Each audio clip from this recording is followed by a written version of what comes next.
Jawablah salamku yang lebih luas daripada lautan, yang lebih tinggi daripada gunung Everest, yang lebih dahsyat daripada goyangan Inul Daratista. Assalamualaikum warahmatullahi wabarakatuh.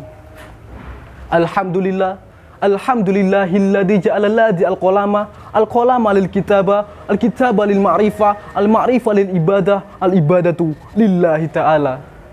Asyhadu an la ilaha illallah wa asyhadu anna Muhammad Rasulullah. Amma ba'du. Pertama-tama, yang paling utama, yang harus diutamakan, marilah kita panjatkan puji syukur kehadirat Allah Subhanahu wa taala yang menciptakan Adam tanpa orang tuanya, yang menciptakan Nabi Isa tanpa bapaknya, dan yang menciptakan langit-langit tanpa tiang gantung, dan yang menciptakan kita dari nutfah meskipun sedikit tapi hasilnya memuaskan. Dan yang telah memberikan nikmat yang tak mungkin dihitung oleh tukang cukur, tukang bubur, tukang bajigur, apalagi tukang gali kubur. Meskipun lautan jadi tintanya, pepohonan-pepohonan jadi penyanya, dan dedaunan-dedaunan jadi kertasnya, niscaya tidak akan bisa mendapat Allah Subhanahu wa taala yang menciptakan langit dan bumi dan yang mengurus nabi dan rasul. Salawat dan salam tercurah limpahkan kepada sang proklamator yang sabar, sang proklamator yang tidak pernah berkata kotor, sang proklamator yang tidak mungkin naik motor, sang proklamator yang tidak tertandingi oleh doktor, profesor, apalagi tukang martabak telur, yakni Baginda Agung Muhammad Sallallahu Alaihi Wasallam sebagai umatnya kelak yang akan mendapat syafaat. Amin, amin ya mujibas sailin. Dalam kesepakatan yang indah ini, izinkanlah saya membawakan pidato dengan judul Pancasila dan moderasi beragama dalam pandangan generasi Z. Jika kita memandang masyarakat kita dengan pandangan teliti, maka kita tidak akan melihat kecuali kemungkaran, tidak akan mencium kecuali bau dosa, tidak akan merasakan kecuali pahitnya kehidupan, tidak akan menyentuh kecuali pergaulan bebas, dan tidak akan mendengar kecuali berita yang fitnah yang tersebar di setiap tempat. Berapa banyak tangan-tangan pendosa, tangan-tangan kriminal yang mencabut hak-hak orang lain. Dan berapa banyak hitung tukang cabul yang mencium hal-hal kemungkaran. Dan berapa banyak telinga yang mendengarkan berita-berita kemungkaran. Dan berapa banyak akal cendekia yang memikirkan hal-hal yang haram.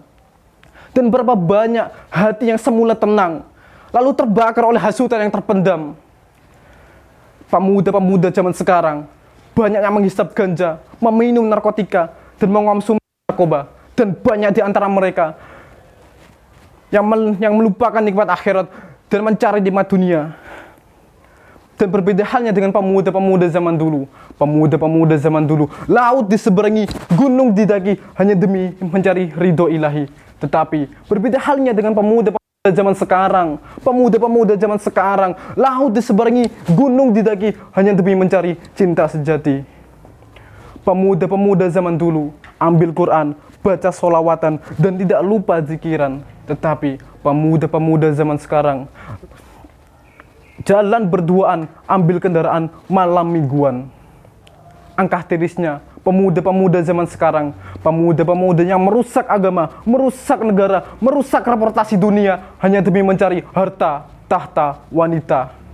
Contohnya, pemuda-pemuda Indonesia yang sudah melambangi Baitullah, yang sudah berkali-kali menunaikan haji, tetapi akhlaknya yang terkeji, tidak diridai Allah Subhanahu wa taala. Meskipun kamu artis Indonesia, kamu artis internasional, dan kamu artis luar negeri, tetap saja Allah Subhanahu wa taala tidak melihat kamu dari segi itu, sesuai sabda Rasulullah sallallahu alaihi wasallam.